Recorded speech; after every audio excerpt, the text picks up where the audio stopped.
Hello Booktube. Today I'm going to be giving you my review of The Vampyre by John Polidori.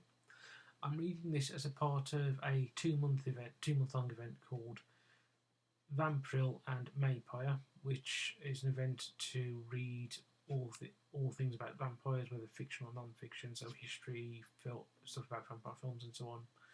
And this event was, I believe, invented and is certainly organised by Brandy at the Book Eclectic. Sorry, I'll leave a link to her channel in the description. As a part of Vampril, I've obviously read The Vampyre, and I'll also be reading sometime next week The Black Vampire, and then as a part of Maypire, I'll be rereading Dracula by Bram Stoker. Now, obviously, today's review is, of course, of The Vampire, which this is a reread for me. I've read it a couple of times before. The story, the background to the story is interesting because Polidori was the personal physician to Lord Byron, and he was in 1816 with Byron, Percy Bysshe Shelley, and Mary Shelley on a sort of holiday at the Villa Diodati in, I believe, either Switzerland or Italy.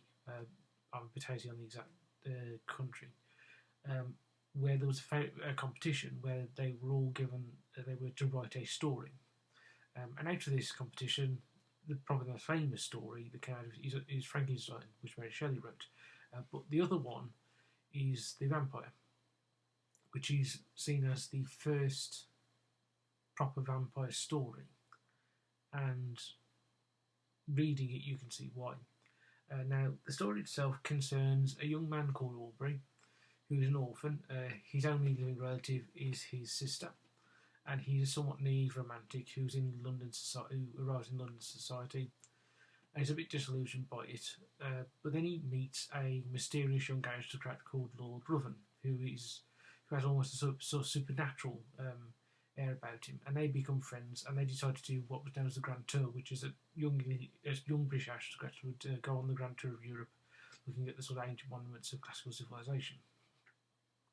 And so Aubrey and Ruthven go to Brussels, they go to various cities in Europe, and then they end up in Rome. And Ruthven and Aubrey sort of separate slightly because Ruthven goes to interact with Italian aristocrats that he knows, whilst Aubrey goes off and has a look around, obviously around the city, around the old Roman ruins. But it comes to Aubrey's attention after he receives a letter from London that Ruthven has a reputation which Aubrey wasn't aware of for ruining the prospects of young women. And then Aubrey discovers that Ruthven is going to have a secret assignation with a young Italian woman who is the daughter of a countess. And so Aubrey tells the countess this, seemingly breaks off the assignation before it can take place, and then informs Ruthven that he will be parting ways because he knows about his reputation. Ruthven accepts this, though Aubrey doesn't think he's aware of his part in breaking up the assignation with the young Italian woman. And so Aubrey then leaves Rome and goes to Athens, where he continues his grand tour. He looks around obviously the ancient Greek ruins, but he becomes involved and infatuated with a young Greek woman called Ianthe, I think is how she's pronounced. Her name's pronounced. And he becomes somewhat infatuated with her, and she sort of becomes his guide and somebody who's sort of generally sort of associates with them. And she tells him about the Greek stories of vampires, which he sort of regards as nothing more than local superstition. And then one day he decides he's going to go off to a particular area, and this sort of makes Ianthe greatly concerned along with her parents, because to get to this particular monument that Aubrey wants to look at, he has to go through a wood which has a reputation of being where the vampires live. And so Ianthe and her parents both beg him to come back before nightfall so that he will not be preyed on by the vampires. Anyway, Aubrey goes to this monument. He looks at it, but he lets time escape him, and he ends up coming back the journey back from the monument to where he is living with Ianthe's parents at night. And whilst he's riding through this wood, he finds a hovel where a woman is screaming, and there's a mocking laugh. And so Aubrey goes inside, and then whoever's attacking this woman attacks Aubrey. But then, just as this creature's about to kill Aubrey, a group of men turn up from Ianthe's village and scare him off. And so the men and Aubrey then go into the hovel and find the dead body of Ianthe, who's had her throat bitten. And the men from her village say, "A vampire, a vampire."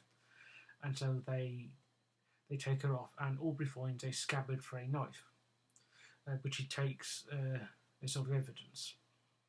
This really sort of knocks Aubrey back, and he decides to sort of call off his grand tour, but he falls ill, and he sort of looked after. He falls ill and goes into sort of delirium. At which point, Ruven has arrived, and Ruven then spends the next couple of days taking care of Aubrey and looking after him and generally sort of nursing him back to health. And because of this, and as well as sort of Ruven's general sort of attitude, which is changed slightly, Aubrey somewhat forgives him and decides that they will continue the grand tour together. And so they do. They go over the parts of Greece until one day they are attacked in an ambush by some Greek bandits, and Ruven is shot and dies. And so, but his last dying request is that his body is to be left out in the open on a hilltop. And so Aubrey sees that he's done, and the body is left there. But then a few hours later, Aubrey goes up to the mountain and sees that it's gone. The corpse of Ruven is gone, and he doesn't know. He assumes what's happened is that the men who took him up there actually buried the body. But also, I've just forgot to mention, another one of Ruven's last requests was that Aubrey should not tell anybody about his death until exactly a year to the day after he dies. And so, with what Aubrey assumes Ruven's death to be, Aubrey assumes Ruven's burial to have taken place. He collects Ruven's things, and he finds that there's an ornate knife which happens to fit the scabbard.